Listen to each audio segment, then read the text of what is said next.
Welcome back. We're here at Church Farm, South Stanley, on a beautiful day back into June, and we thought we'd give you a little update.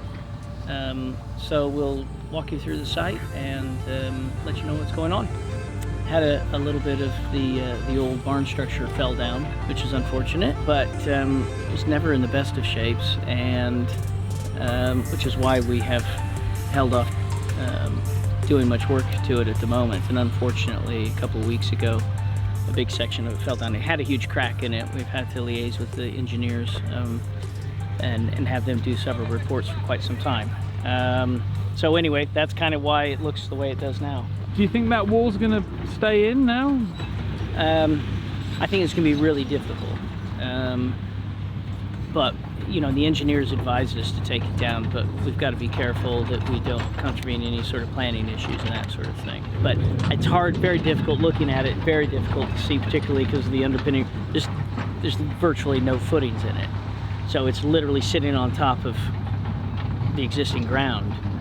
And we've got to make up the inside, which means we would have to do quite a bit of underpinning, which is what we originally planned on doing. But you can see, because it's effectively just cobbles, it's not even coursed stone, is that as soon as you pulled out a meter section for underpinning, which is typically what you do, the whole thing would, most of it would just collapse.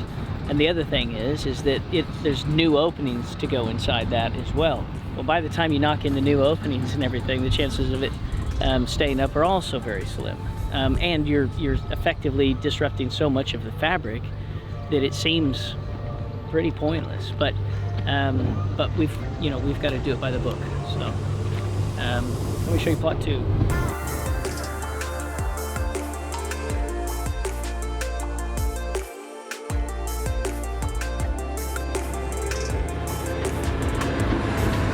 This is the garage, which we're just using it as a store. You can see they've just plied it out, and we're just basically going to store stuff in there because we're running out of room on site. We won't put the garage door on it yet because it'll just get trashed. I don't know, probably what you saw last on here. Some of the walls were up, but now we've got the roof structure in place. All the trusses are in the single-story section. We're waiting on some cavity trays to finish this end gable where it goes up to 2 stories. We're waiting on some steel. Waiting on the floor. Again, some of this stuff is harder to get just because with the lockdown and everything, everything's been a bit slower. But now things are starting to pick up again. So we hope probably to be roofing this in the next couple of weeks. And we've got some dry stone wall, as you can kind of see through there. Not technically a dry stone wall, because obviously it's going to be single-sided. Normally it's sort of slope and battered up so that that basically holds itself in place. When you're only doing one side, we'll have to anchor it and fix it mechanically, and there's a bit more to it, but they'll be doing that, I think, first week of July, so that'll finish that up.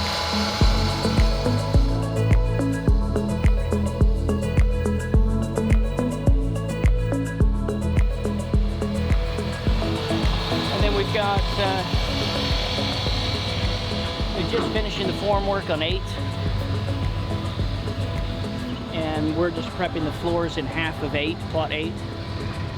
So you can see the form work there. I think they're pouring that tomorrow. They're just pouring the concrete floor in plot 6 though, and that they'll float and polish, give it a really smooth finish. They wouldn't do that in the other floors just because they're going to get covered with insulation and another screed and the other floor heating. And then of course you can see over there, that's plot 9. We're waiting on the big steel frames to go in, which is the back end of this week. They're just putting up the scaffolding, as you can see, and once those steels are in place, we've got one section of floor left to install, the concrete subfloor. And then that's ready for the SIPS, which is coming hopefully mid-July. We'll start installing that. So that'll be the second unit. So let's walk in 7, have a look at that.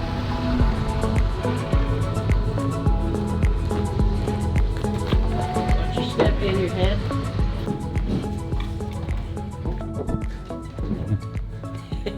all right. You can be on TV. Not without your high-vis jacket, of course.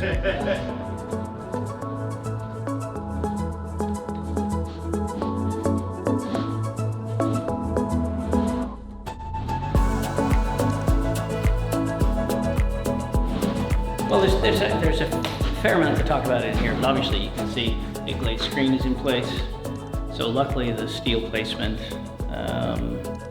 everything worked out as we hoped it would. As we discussed, it has to be pretty precise. If you turn the camera around, you'll see kind of some of the things that we're doing at the moment. We actually did add these two big windows off of this room upstairs, just to take advantage, basically, of some of the views out this way. But you'll see everything is either battened with a 2x1 batten when it's got onto ply, or in the case of all of these walls, you've got a whole wall here. The reason for that is it's not required for SIPS, but we want to hide all of the steel. We want to hide everything that is to do with the structure. So even the big glue lam purlins that you see, and basically the entire steel frame gets covered in so that just plasterboard just runs up to the window. So they're just working on that at the moment. They've done the walls. Now they're just going to work on the ceiling. And then you can see some of the MVHR system they've started to install. So those four up there will be clean air coming back in. And if it's cold, that's heated clean air. That's usually 2 degrees below the internal temperature at the time, just so that it's not pumping in air, a bunch of cold air that's going to mix with the warm air that you're trying to create when you're heating the house. If, like at this time of year, it would just be pumping in cool air. And then the 3 here at the bottom are basically the extraction points for the room. And that also kind of ties in with what's happening in the kitchen. So any warm, moist air is being extracted through those 3 points. Everything's being fed back to a central piece of equipment that filters the air and does all the fancy stuff. So, yeah, windows, guys, you can see the guys that are out here at the moment are actually putting this special trim tape that we are using. It's a product from SIGA, S-I-G-A.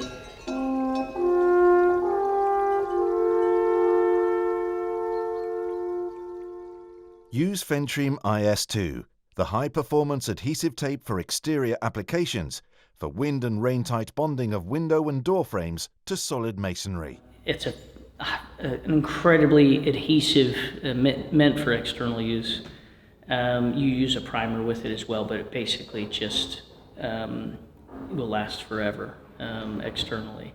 So they're basically just going through and taping over the sole plate, taping the membrane over the sole plate to the plinth to create a proper weather-tight seal and an air seal as well. So obviously keeping in mind that we're trying to make this as airtight as possible. This is the utility in here, which you can kind of see, give you an idea of all the ductwork that has to come back to this.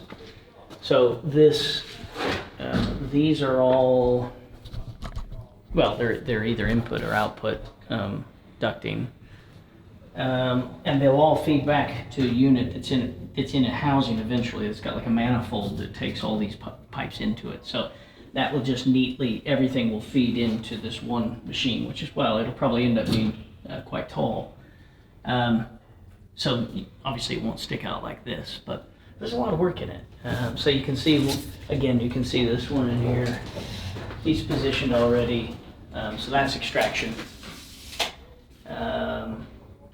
So all the bathrooms, utilities, boot rooms, kitchens, that will all have an extraction point. All the habitable rooms will also have then input, this cold air coming in. Also, if you just look down on the floor here, obviously they've got to run some pipe work that they need to get to places where they can't get to through the walls. So this is a kitchen island. The waste is slightly in the wrong place, but that can be cut off and taken over because it's only a 2-inch waste anyway for the sink. They've got to run all that first before we put the insulation down for the underfloor heating. So, yeah, same with the gas. I see they haven't run the gas yet to the cooker position, which is basically the middle of this wall. The gas is a yellow pipe, so you will see when you're looking down, you'll occasionally see a yellow pipe as well, which will feed to the fireplace as well, which we'll see in the lounge. We've got all the velexes ready to go on the roof. But I don't know if I mentioned last time that, oh no I didn't, because that was before COVID, wasn't it? We've been waiting on the roof for quite some time because Catnick, they really shut everything down and they've only been back into production for a couple of weeks. So we had all the roofing materials, luckily for plot 7, but we didn't have the gutters, which we need the gutters in order to install the roof, because they all, we need to make sure that everything is fit in the right position because it all happens behind this cladding. And also they're supposed to come and do some training with us on some of the more difficult aspects of fitting the velexes, any pipes and things like that we've got coming out of the roof. It's standing seam, so it's not quite as forgiving, obviously. When you've got big sheets of metal like that, you need to make sure, to make it look neat and tidy, that whatever kind of flashings and stuff that you're creating, well, you know how to do it basically, and we don't. So they're going to come up and show us how to do some of that. Hopefully in the next couple weeks, because we could really do with getting it covered over. We've had to re-felt it once. We haven't put the good felt on yet. That's really expensive, but can only be left on for about 6 weeks. Otherwise it degrades in the weather. The roofing felt is really meant to go on and then immediately be covered. But because it's been so long, we've had to recover it again just to keep, water, moisture and stuff getting inside. So that's been an unfortunate expense, but you don't want to leave the SIPS uncovered. So hopefully next couple of weeks you can see outside as well. You can see, we did spend that the time that we had in lockdown painting held a lot of timber. That's all the timber for the cladding on the outside, which we'll look at later. So you've got some 3x2 and then you've got some 2x1. It's painted black because we don't want to see whatever is behind, because we have some small gaps in the timber. That's part of the design. And that's all treated timber, but then we also paint it with a really good exterior paint. I mean, it should last for 50 years really, because it's not really exposed to the elements, but we want to make sure that we don't have to come back to anything. So, great.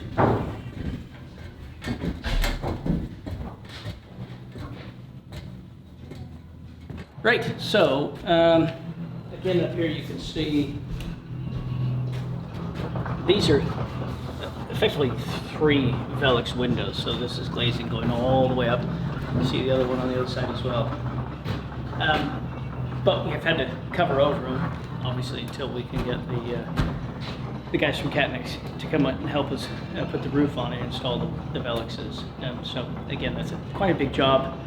A little annoying that we haven't been able to get to it yet, but hopefully, like I said, in the next couple weeks. Obviously, this is a SIPS panel, and then we're applying this 2x1 to it, and that's really just so we can run services without. Well, you can't chase this out. You're not really. I mean, you can core this out, so if you need to run a pipe out, but you don't want to be chasing out for cables and that sort of thing. The fewer holes that you cut through this product, the fewer openings, whatever, obviously cuts down on improves the airtightness, obviously. So that's why we add that. We can run electrical cables. It's deep enough for back boxes, for electrics. We can run pipes. So all the external walls will have that, but some of the internal walls, it's here, but mainly only because it's got to follow down to a bit that we had to do it downstairs. So of course, because it's all open together, it all has to be done. And obviously you can see some more of this pipework that's coming up, because there's another MVHR, the main sort of piece of equipment is located in the garage down below here. So there's one in each wing, because it's that big of a house.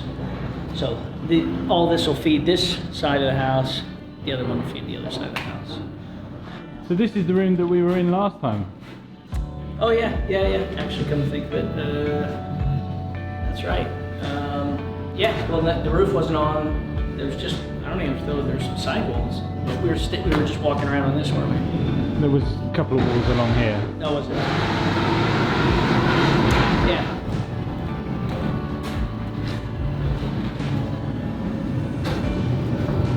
Not a lot else to discuss in here really at this moment in time, but another big bedroom. Again, you've got this big 3-section piece here. That's all supplied by Velux. We've got a dressing room and then an ensuite. So this upstairs doesn't adjoin, does it? No. Across. That's right. So you got 2 different staircases. Yeah. We've got the materials are arriving to create this staircase today.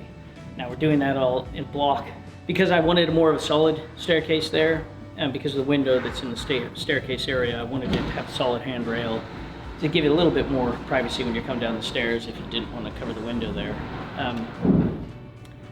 And this is obviously has a screed and an insulation and everything, so it all feels pretty solid upstairs as well. So there's nothing worse, in my opinion, than having a squeaky staircase, or just a cheap, sort of flimsy staircase in a very expensive home. So that could be clad in tile or stone or yeah, anything really. Cool. Alrighty. It's kind of warm in here actually. But it doesn't help that obviously we don't have, none of the Veluxes are in, so it's a little bit hard to tell. In some of the rooms where there are no Veluxes and you've just got all the triple glazing, it's very quiet, and it's actually much cooler or warmer than the outside temperature. So it feels like we can already feel the effects of the SIPS panels and the triple glazing, which is a good sign. You can see there, they're just waiting for the concrete to go off of that garage. It's got to dry to a certain degree so that they can start floating it.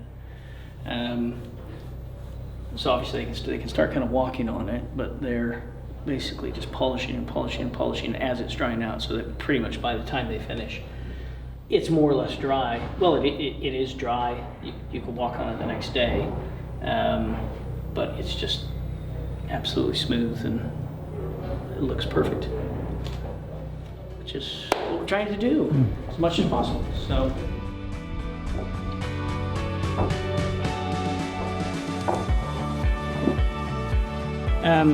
So if you look at this window here, basically we're just testing out the Siberian larch on the window reveal, and you can see we've got the vertical timbers and the horizontal timbers to pick up the rest of the cladding, and that space behind the horizontal timbers is where we'll run the downpipes from the gutters. We're waiting on some flashings for the heads, and again we're waiting on being able to put the gutters in place. Once we do that, it's another 6 weeks before we'll get the Siberian larch. We didn't want to order it too soon because really they want you to put it up sort of 2 to 4 weeks after receiving it. They don't want it sitting around for a long time, basically. Again, from the windows, you can kind of see this little, basically between the black membrane and the window is a little foam material that's called copper band, and that is what effectively seals that gap, makes it airtight. This is this special tape that we're applying, so they've gone and it looks like they're about to seal that bit as well. So they will apply a primer, which is where the concrete is dark there, about 30 mil, and then they'll tape over that and join the DPM to the plinth. And again, it's just to help keep the weather out, basically. So, but the tape is incredibly expensive, but that's one of those crucial areas that you need to make sure is sealed properly.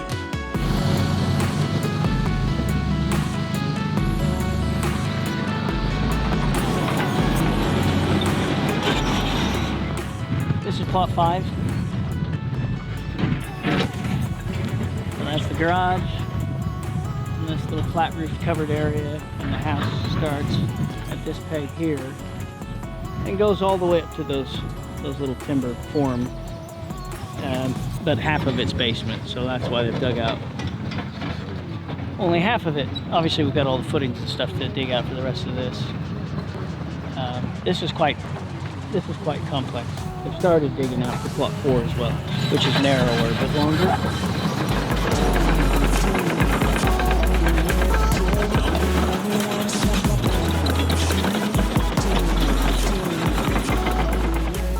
Well, that's it, really. I think next time we'll be out here, we'll probably be pouring the floors for some of these basements, maybe working on the steel work for the walls. Hopefully, we'll be filming a bit on the roof with Catnick, providing they're ready. We might even have Siberian clad, the Siberian larch cladding, and we can show you a little bit about how we install that. And we should be well on with plot 9 installation of the SIPS structure, and that's something we haven't really filmed much in detail, so hopefully we can show you a bit of that as well. So until next time.